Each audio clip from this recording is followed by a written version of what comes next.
The Olympics are supposed to represent everything that is good and virtuous about sport.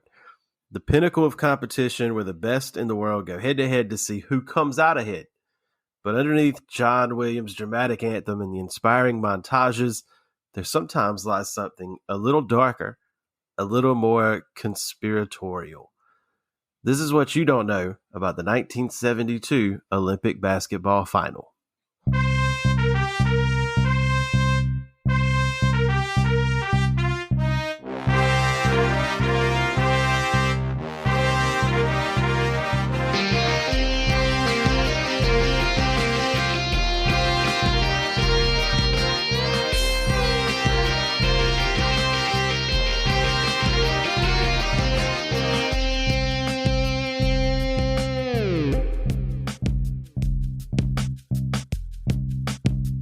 Welcome to What You Don't Know About Sports, where we delve into the forgotten stories, teams, and athletes of sports history and question widely held takes on today's sports.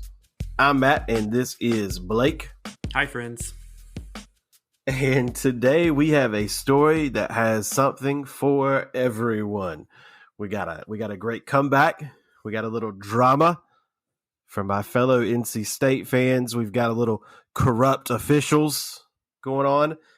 We got more than a little international intrigue, and I don't want to leave Blake out. He's a UNC fan. So we're even going to question the decision-making of a Hall of Fame coach. I know that's right up you guys' alley. But before we get started, what is your most memorable sports controversy, or just, I guess, blown call, or just something that was huge? Every time Roy didn't call a timeout in the final. Just kidding. No, it's okay. And so, sports controversy.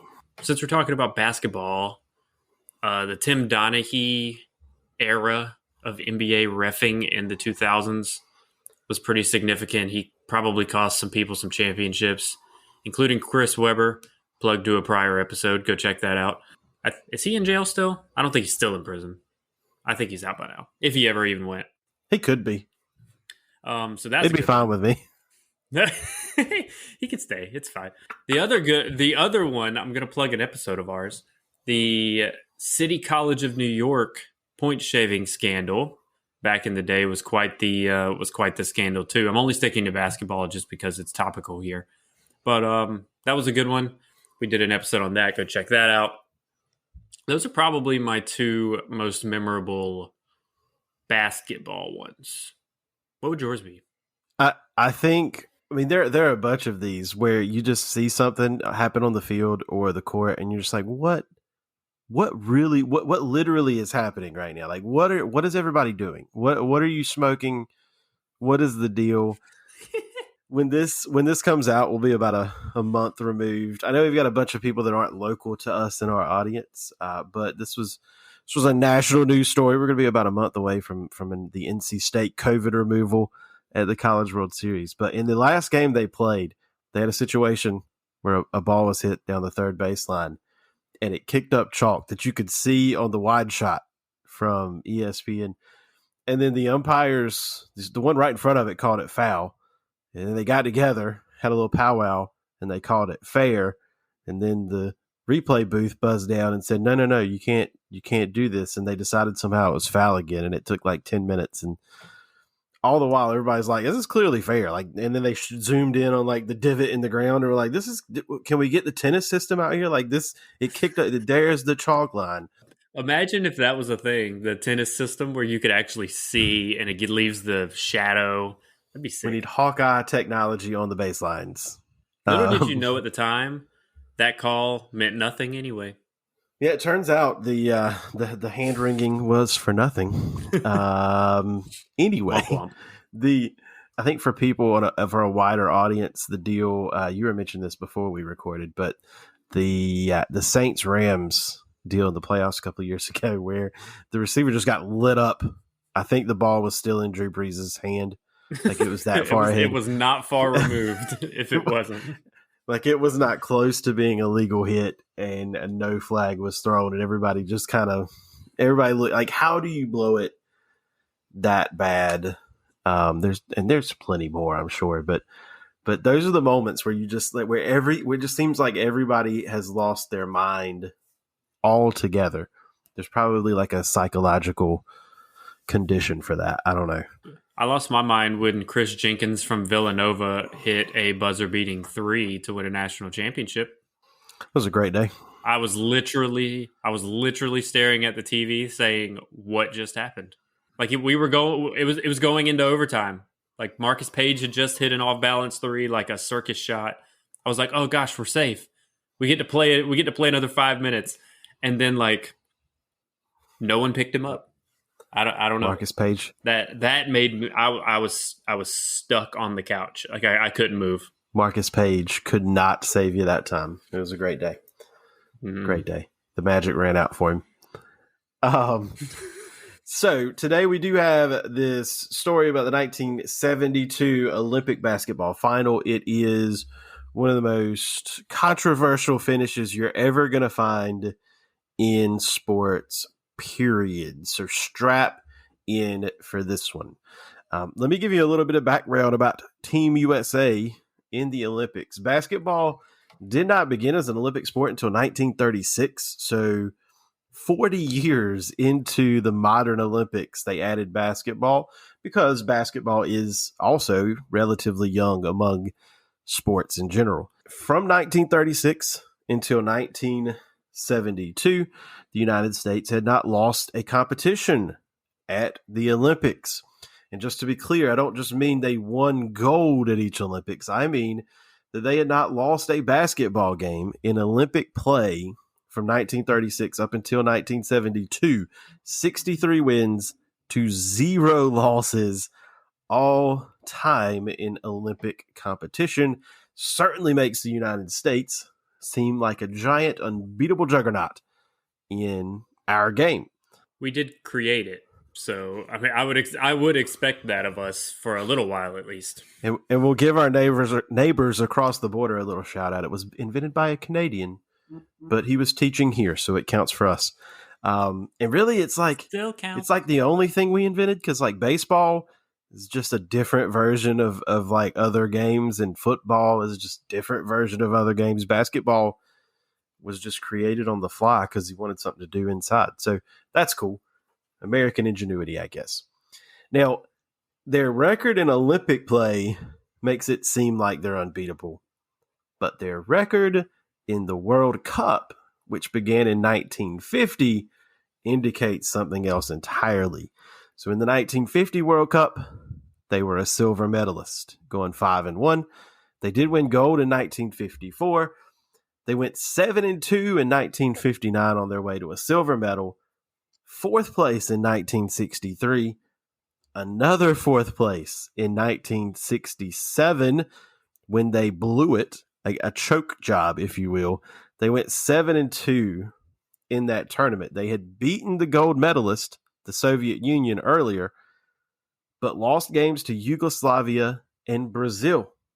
And in either situation, had they won either game, they are the gold medalists, but they lost both. And this is where I should bring up, this will be interesting to you too, Blake. The format for these World Cups, I actually love it. So teams were divided into 3 groups of 4 where they played a round robin. So typical European soccer style, small group play a round robin. They take the top 2 from each group to the medal round. The teams that are at the bottom go to what was called the classification round. So they're still there. They get guaranteed games. The World Cup was more about growing the game of basketball in general. So you give everybody a chance to watch your country. They also added the host nation in to the final round. So wherever the games were being played, they added them in to the medal round. So you had 7 teams just straight into the medal round. I guess, again, a way to grow the game. But this is the part I like the best.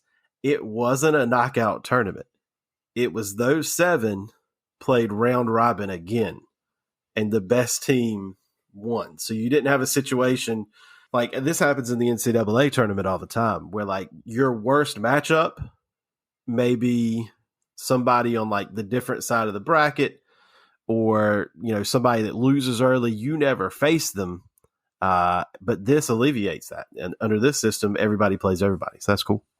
That is interesting. And I wonder, going back to the difference between the Olympics record for us and the World Cup record for us, I wonder if it's a thing where were they sending like their best teams to both? Because I know we don't do that all the time now. Like our best players, we would never lose a game if we truly stacked the Olympics. But our best players, some of our older players now just opt out of those. And I wonder some of the smaller type competitions, our best players don't go and play. I wonder if that had anything to do with the win loss discrepancy. But I do like that. That's an interesting thing. The only thing that you would potentially, if your worst matchup was across the bracket, you'd still end up playing them, because if you're a great team, they're a great team, you're both going to come out of the original round robin and then have to play them anyway. So that's a really cool method of actually figuring out who the best team is, I guess. Yeah, I'm here for anything that resembles like a full season thing. Like I love knockouts, like American style playoffs and things like that. But a full season title or a round robin sign, I'm here for it every single time. That actually is a great question though, because the U.S. 63-0, all gold medals in the Olympics, 40-11, counting 1970 where they finished fifth. 40-11 in the World Cup, only one gold medal, 2 silvers, 2 fourths, and a fifth. And that is a long-standing American tradition that you pointed up. We send our best players to the Olympics, or the best ones we can grab to the Olympics. We don't send our best players to the World Cup, and it's a typical thing. And at this point, it was kind of encouraged by FIBA for us not to send our best team, because the point was to kind of grow the game. There's different ways of looking at that. If we send the best players, maybe they attract the best crowds. People get interested. They want to play. FIBA's point of view is if they see their team be successful, they will be more likely to want to play basketball. I don't really know. But either way, we weren't sending our best players. And it's the same as it is now. We send our best, we're going to win. We kind of go to our second shelf. We got some issues. Which is actually a great segue, because going into the 1972 Olympic Games, the United States was without its best players for a couple of different reasons. Going in to the trials and kind of going ahead between those 1970 and 1972 tournaments, the best player that would have been eligible is Julius Erving. But Julius Erving goes pro after his junior season in 1971. At this time, pro athletes are not eligible for Olympic competition, so it's only college kids can go. Julius Erving went pro, so he's out. Bill Walton is the best player in college at the time and would continue to be for a couple of more years after this. But he had played on that 1970 World Cup team that went 6-3 and hated the experience to no end. He said he was going to play for John Wooden or nobody else. So John Wooden, spoiler alert for a few seconds from now, was not the head coach of the 1972 Olympic basketball team. So Bill Walton didn't play. Bill Walton's backup, Sven Nader, there's a name you've never heard before, was on the team during trials. He practiced, he tried out during trials. He was the leading scorer, and he dropped out because he didn't like the grueling schedule and the way he was being coached. So just in case we were thinking that coaching issues originated in this century, they did not. What they did have was not no talent, just wasn't necessarily the best talent. Doug Collins, who we all know would go on to coach Michael Jordan a couple of times, do TV work and some other stops. He was an AP honorable mention coming out of Illinois State. He's on the team. Tom McMillan is third team All-American from the UPI and AP. They got Ed Ratliff, who was a consensus first team All-American, so he's good. Kevin Joyce and Tom Burleson, hashtag Wolfpack in the house, are AP honorable mentions. Bill Walton, though, not on the team. So already we've got an issue because Dr. J and Bill Walton, who sound like they could beat any team you throw at them, from any era. Those two guys not on the roster. So how you feeling about the situation? You take Julius Erving, Bill Walton, and then you put me and you and pick either one of my two little girls, 4 years old or 2 years old, and we're winning the thing. Okay, doesn't matter. Like that's who those two players were. You and I aren't contributing. Just spoiler alert. But that's tough. That's really tough because yeah, we think of like selfish athletes today, like load management and coaching issues and not wanting to play for this person or not wanting to go to this city, or like we talk about practice, like that kind of stuff. This was happening long before today. So like the previous generation who claims they didn't take a day off and they played every game of every season, and like I get it, it's the Olympics, but let's not pretend like it hadn't happened before. Nothing is new. Nothing is new. The head coach is going to be a name some of you may not know, but is a big figure and somebody we probably should know. It's Hank Iba, and he is an absolute legend. Let me run down some of what he did in 24 years of coaching, and that's just at Oklahoma State. He made some stops before that. Actually, I think it was Oklahoma A&M maybe for part of the time. Anyway, it's Oklahoma State now, so that's all that matters. He won 2 national championships. So just off of him, they're in the rare club of schools with 2 national titles. He made 2 more NIT Final Fours back when the NIT was near equal footing with the NCAA. He also made 4 more Elite 8 appearances in the NCAA tournament.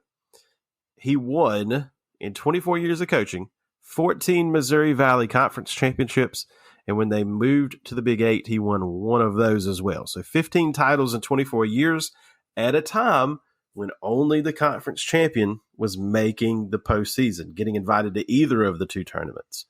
So 15 out of 24 years, he makes the tournament, 2 titles, 4 Final Fours between the 2, 4 Elite Eights. He retired as the second winningest coach of all time, and he still sits number 18 to this day, and he retired in 1970. So 51 years later, there's only 17 coaches with more wins than Hank Iba. So not a terrible choice, but he had retired in 1970. So he's 2 years past his retirement date, but he's also only one of 2 coaches to this day who has won 2 gold medals for the United States. We're not going to do a full trivia, but Blake, do you know the other one? Of course. Coach K? It's Coach K. Yeah, Coach K. So he was the first guy to do it, and then Coach K is the only other one to do it. I was like, is this a trick question? I was like, not even a trick. When you said half trivia or not full trivia, I was like, okay, I know, I have to know this. There was some talk though, because nobody had ever won, stayed on for a third. There was talk of replacing him, but officials for Team USA basketball could not decide between 2 names. And all things being equal, it would be hard to pick between these 2 names. They were trying to decide if they'd replace him with John Wooden or this young upstart from North Carolina, Dean Smith. Now, that's a hard choice, all things being equal. All things were not equal because Bill Walton said, I'm only playing for John Wooden. That should have been it. You've got the best college basketball player alive in college at that moment, and you pick the coach he didn't want. I don't get that. Maybe that's not the way people thought then, but it is what it is. Because at that point, John Wooden had like a serious basketball resume too. So it's like, yes. I'm thinking of it more of a John Wooden versus Hank Iba, not a let's replace Hank Iba and try and choose between Dean Smith, who hadn't proven himself yet, versus John Wooden. Like what? And like you said, the greatest player to be eligible to play only said he would play for this person, and they still didn't. They still like. There's a reason it's called the Wooden Award, people. If you're not aware, like that man is a genius. So I'm with you. I don't understand that at all. I told you, there's something here for everybody. A little bit about the Soviet Union team. So I mentioned only amateurs could play in the Olympics. Now, the Soviet Union, Yugoslavia, some of the other countries that had communism at the time found a clever workaround for this. Because of their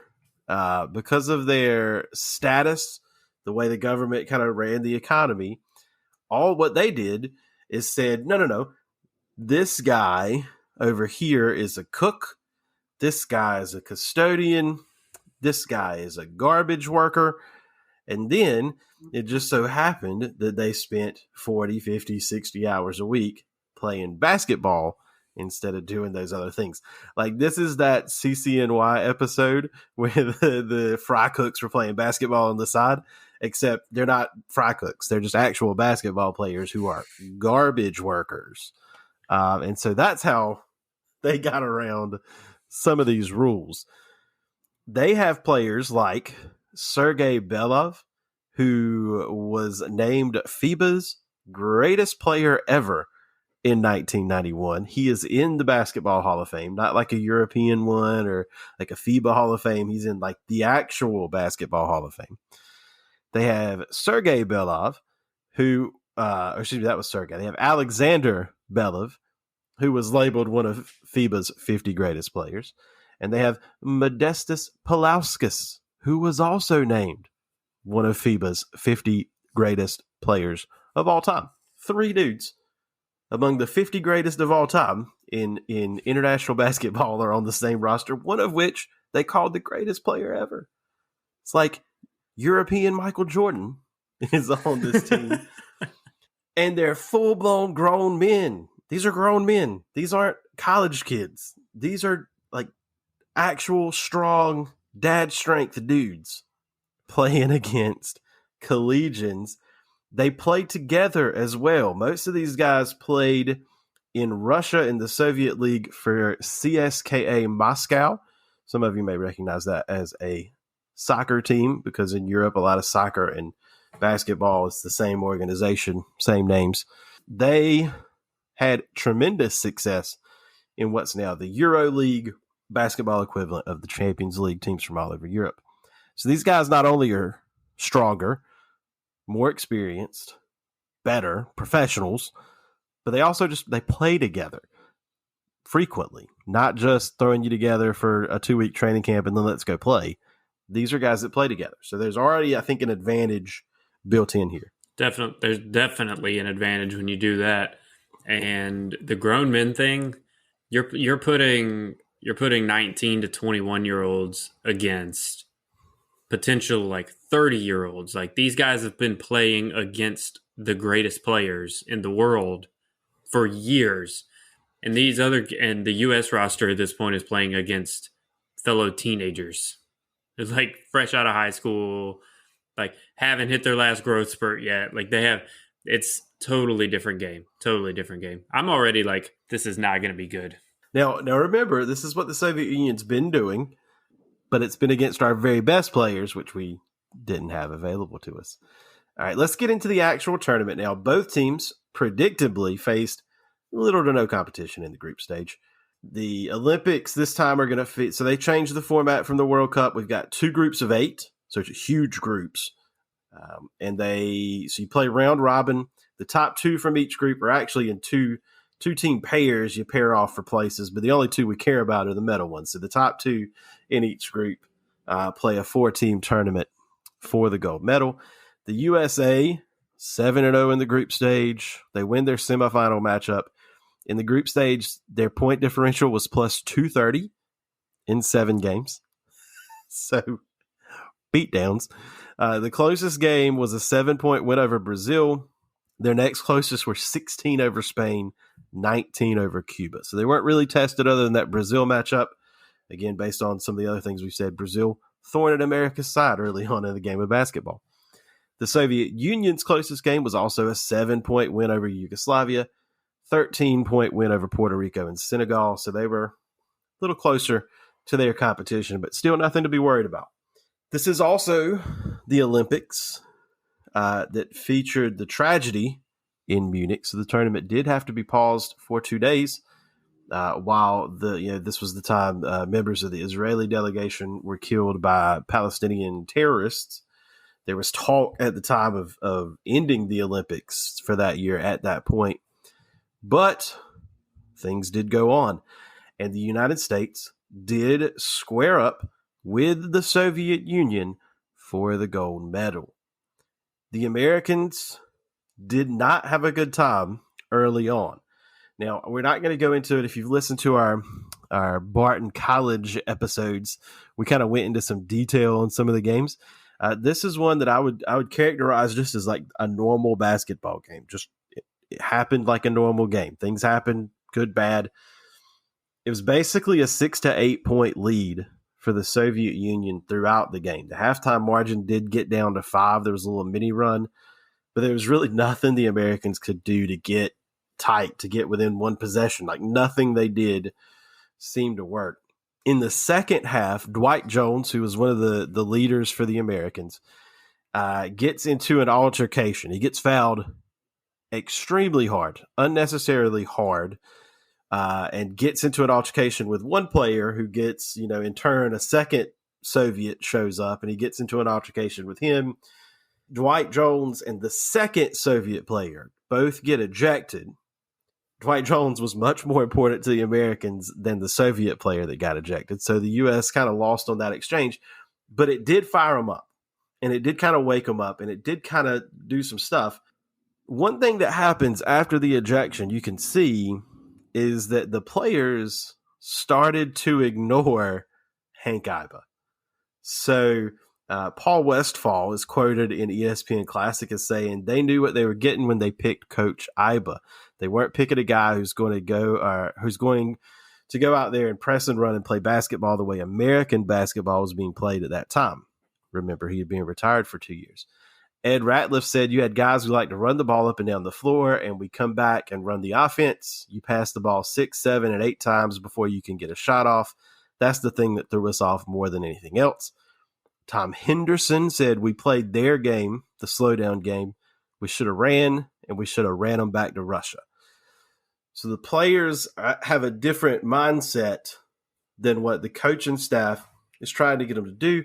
Part of that's probably just era and age. Part of that's not coaching for 2 years going into the Olympics, but a little bit of Roy Williams-esque second guessing going on in these quotes after the game. Yeah, it's always easy to Monday morning quarterback a scenario like, oh, we should have done this or we should have done that. But I think, and you've alluded to it, I think the biggest problem was that they picked a guy who coached starting in the 30s, finally retired in 1970, and was 2 years removed from coaching by the time they brought him back. Like that's still the main issue to me. Like second tier American basketball players, or however low some of these guys may have been in college, not scrubs, just not all consensus first teamers. They were still good enough to win. Like, obviously, this game was close, and in these close games, that coaching is what could matter. Or, doesn't even matter what the coach says. Just pick the right coach, and the best player in the country will come and be on the team. Like, how hard was this? I don't understand. Whatever. This is one of those things where there's like multiple layers of like what, like individually, the weird choices wouldn't have mattered, but like they all come together to fuel this event. Really, in all seriousness, I was thinking about Roy Williams when I was reading those quotes, because in his retirement press conference, he was like, "I'm just not the right coach anymore. I don't make the right choices anymore. I don't remember what's going on anymore." So, he's got like imposter syndrome bad, whether it's for show or for real, where he doesn't think he belongs, even though he's one of the best ever. But that kept coming back to me when I was researching this, and it's like, was he really just past his prime? Had he gone too far? Had he gone too long without coaching, and he needed to know it was time. I don't know, but that's where they were. Late in the game, America has rallied. They've cut the deficit. They've pushed. They are within a single point. With just a few seconds left, the Soviet Union takes a shot. So I'm going to narrate this for you. Imagine the United States is going from right to left across your radio dial. That was my best play-by-play impersonation. Was that good? So we're looking to the right. The shot goes up. The rebound goes long towards the far corner.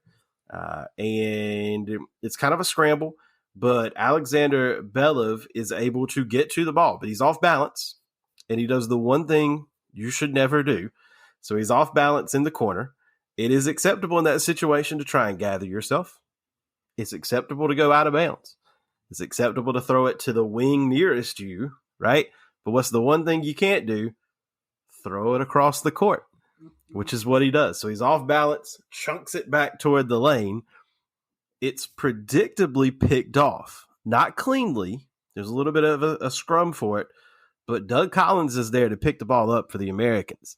He's got kind of a free break, but it was a little scramble between him and a teammate that allows the Soviets to catch up from behind. And Doug Collins takes one of the hardest fouls that you're ever going to see. Like, he gets clobbered. It was like prime 1980s NBA, just bah. He goes down on his left wrist and his left shoulder. He goes sliding into the stanchion that's behind the basket. Like, it looks like he was just murdered on television. and so we have an issue where he's supposed to shoot these free throws, but like, can he? And Hank Iba gives a great quote. He tells the team, if he can walk, he's going to shoot him. So he gets up, he's walking. So he shot him. He makes the first to tie the game. When he gets the ball to shoot the second free throw, you can hear, he's got the ball in his hands, he's dribbling it. You can hear a horn go off in the background to indicate that a timeout was requested. Everybody on the floor ignores the horn. Collins shoots, drains it. The United States is up 1. Soviet Union gathers the ball, gets it in as quick as they can. They're coming down the court. They get to about half court, and the referee blows the whistle and stops play. After the horn had sounded, Collins makes the free throw. A Soviet assistant had got up and run to the scoring table to ask why they weren't granted the timeout they had asked for. Now, there's a few things to understand here. Number one, this is the weirdest way to ask for a timeout in the history of sports. I'm glad it's not this way anymore. To call a timeout in the 1972 Olympics, you either had to go to the scorer's table and tell them you wanted a timeout, not the official, the scorer's table, or you had to click a little box that would send a signal to a light on the scorer's table. It would light it up, and they would know to ring the horn for a timeout. Now, it's weird. It's not the best way to do this, but it's important to remember that I think even to today, you can't call a timeout in international basketball in a live ball situation. It's got to be a dead ball to call a timeout. So it's not one of those deals where like somebody's falling out of bounds or somebody gets trapped and you're trying to call it quick. But still, you're pressing a button. There's an official right there. Just yell timeout in whatever language you think he may understand. I don't get why there's a box. I don't get it. I mean, you can clearly hear that it goes off. And the way it's supposed to work is you ring for a timeout because a free throw is a dead ball. You can get the timeout before the 2 free throws, just like in basketball today. You can get it before the 2 free throws. You can get it in the middle of the 2 free throws. You can't get it afterwards because as soon as the second shot goes up, it's a live ball. Whether it goes in or not, it's live. And so the horn blows in what should have been between, but nobody knows, and they ignore it. So the play is stopped coming down the court because the lead official, Renato Rigetto, wants to know what is going on. Why is this happening at the scorer's table? What's going on? So he stopped play. They take about a minute to discuss what's going on. He decides that it was human error. We all made a mistake. Don't know who made the mistake, whose fault it is. Somebody made a mistake. Can't change it. we're going to start the game from where I stopped play with 1 second left. He is overruled by FIBA's head, Renato William Jones, who says that they should play the entire 3 seconds. Now, some of you, there probably were 2 different reactions to people as you were riding down the road. Some of you were just like, oh, okay, FIBA guy said play all 3 seconds. My NC State-minded people said, what is the head of FIBA doing making this call in the middle of a game? That's why you have an official. What are you doing? Like, what? Why are you there? And that's true. He's not supposed to be there. After it was all over and in the years since, he said, yeah, I probably shouldn't have been there. That's weird. Sorry. Why was I there? I can't remember. What do you mean? I shouldn't have been involved in this. So the options they had and the logic that follows, they could start it from where the referee blew it dead, because he blew it dead. We're going to finish. They could, apparently, replay the last 3 seconds.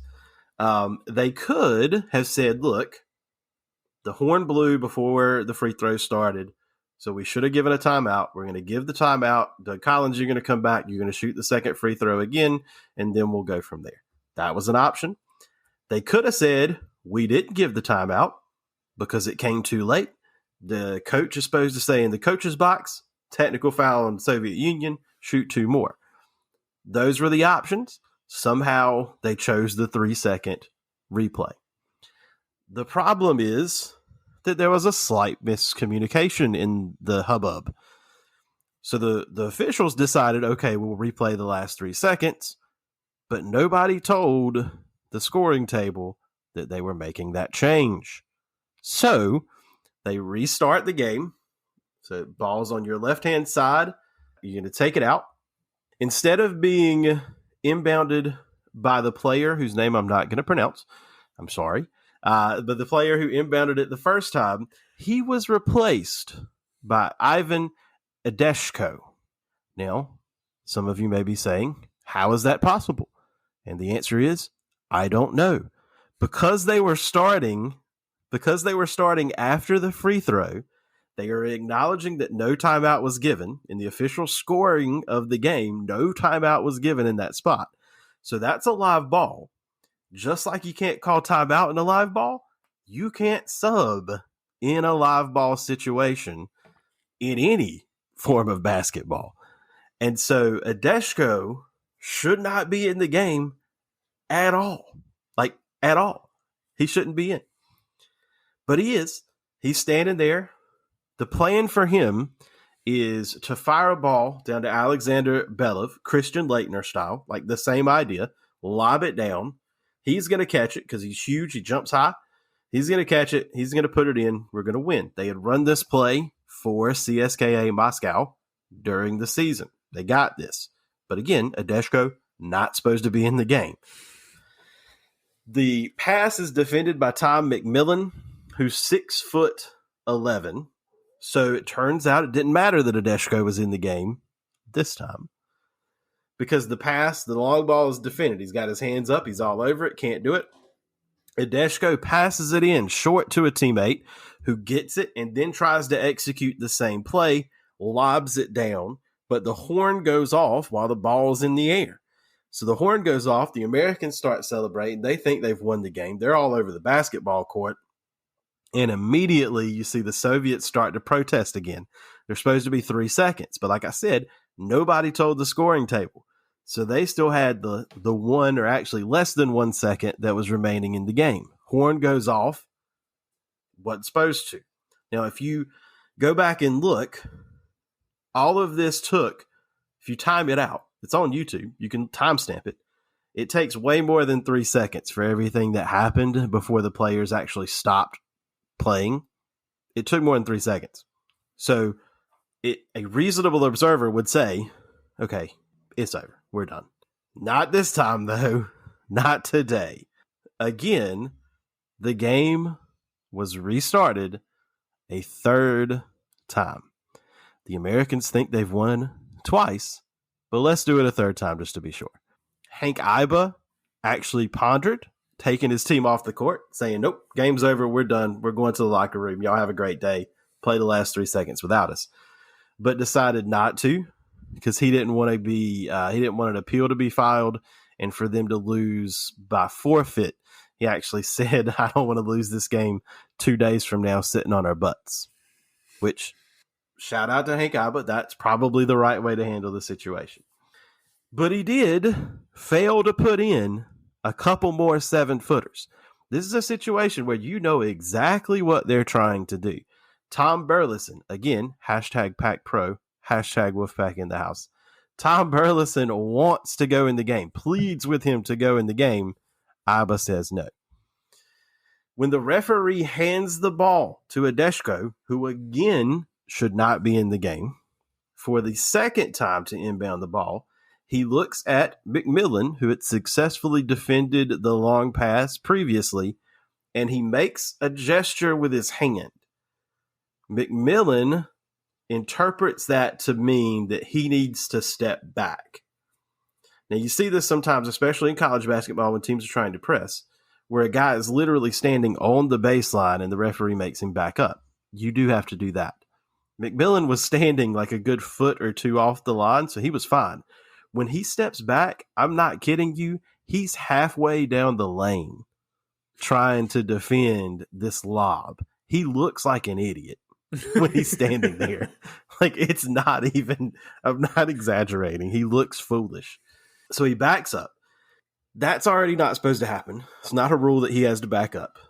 The ABC footage shows an angle where on this pass, Adeshko stepped on the end line, which would be a turnover. So it shouldn't happen. But it doesn't matter because the ball is thrown down the court with ease. Belov catches it according to plan. 2 American defenders try to tip the pass. Both of them fail, lose their balance, and go flying 2 different directions away. And Belov is right there, wide open for a layup. He nails it, and the Soviet Union wins the game. As soon as it's over, Rigetto, who's the lead official, refused to sign the score sheet. He goes on to support America's appeals in the situation. I promised there would be international intrigue. Remember, this is the middle of the Cold War. There's the United States, the Soviet Union, and all of their allies pitted against each other. When the petition is filed, there are 5 countries that hear the appeal. And they appeal based on the fact that playing the 3 seconds 3 times actually made the game be 40 minutes and 3 seconds instead of 40 minutes. That breaks FIBA rules. Not fair. 5 countries hear it. Puerto Rico, which is a protectorate of the United States, territory of the United States. Italy, which is one of the United States' NATO allies. Hungary, which is an ally of the Soviet Union. Poland, which is an ally of the Soviet Union. And Cuba, which is an ally of the Soviet Union. Can you take a guess what the vote was? 3-2, maybe? Not in favor of the U.S. 3-2, voting down the appeal. It's never been... It has never been confirmed who voted which way. But the Puerto Rican and Italian officials said they voted with America. So unless they're lying, it's a pretty good, if it walks like a duck and quacks like a duck. McMillan would later go on to become a U.S. congressman. And in 2002, if y'all will remember, there was like a big figure skating controversy where there was like a corrupt Russian official, because of course it was. And they were able to prove it. It's like, I think it was the Canadian figure skating pair was given a duplicate gold medal along with the team that actually was given the score. So McMillan, as a congressman, said, oh, look, there's precedent. If something stupid happens, you'll give a duplicate medal. And so he said, hey, IOC, would you please give us a duplicate gold medal? They didn't respond to him.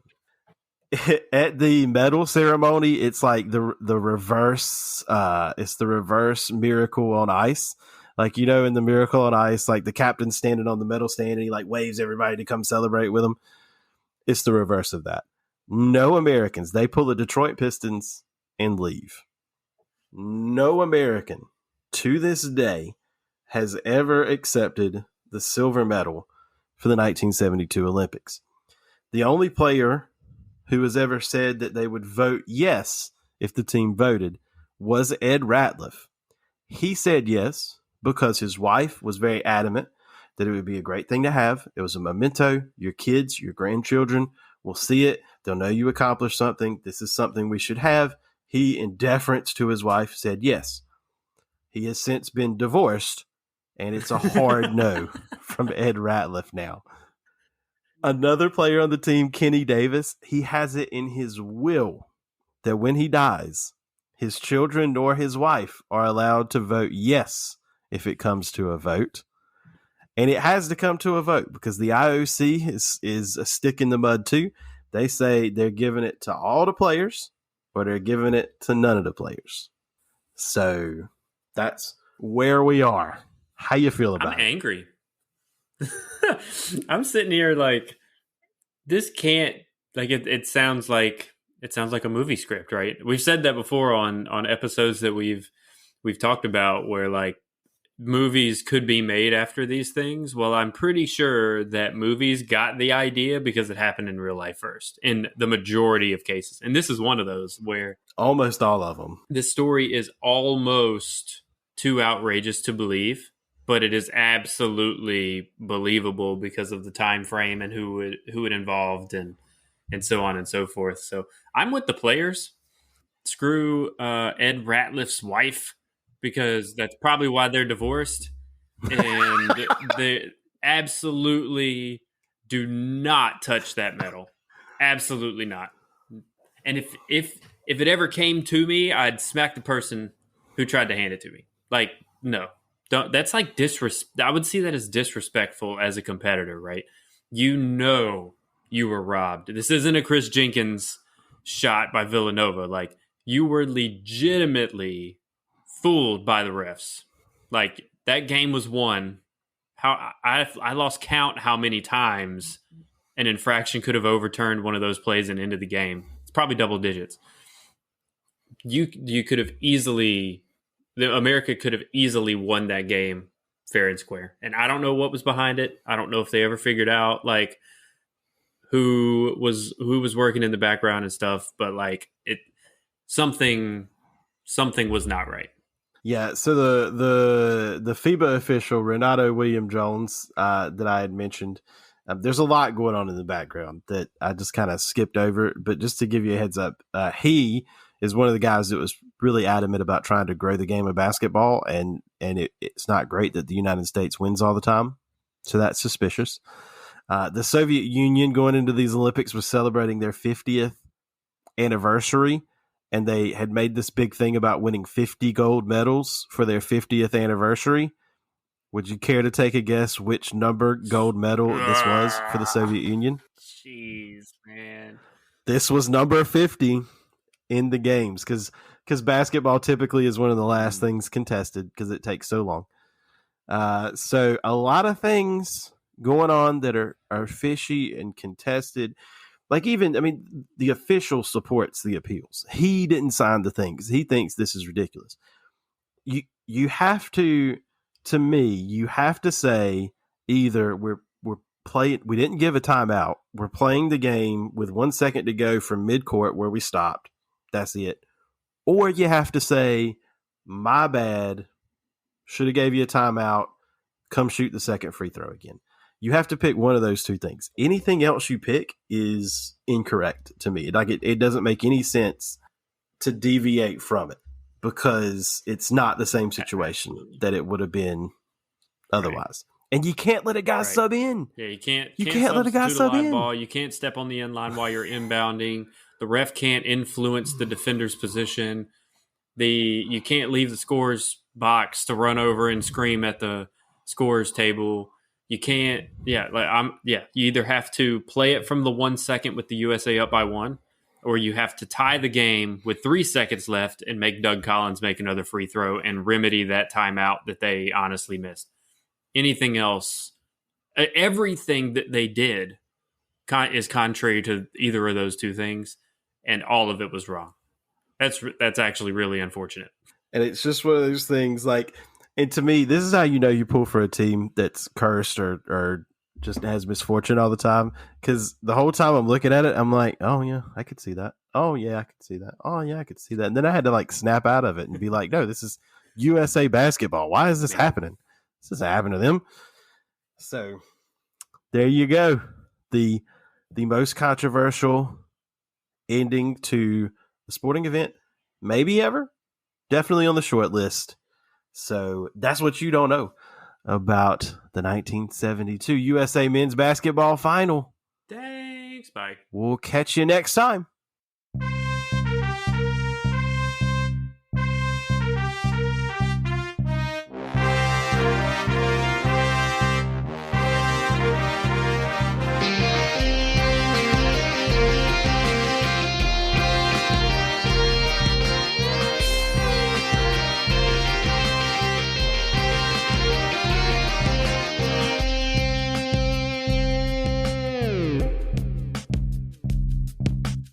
Thank you for listening to this episode of What You Don't Know About Sports. If you enjoyed what you heard today, please leave us a review, 5 stars only please, and hit that subscribe button wherever you listen.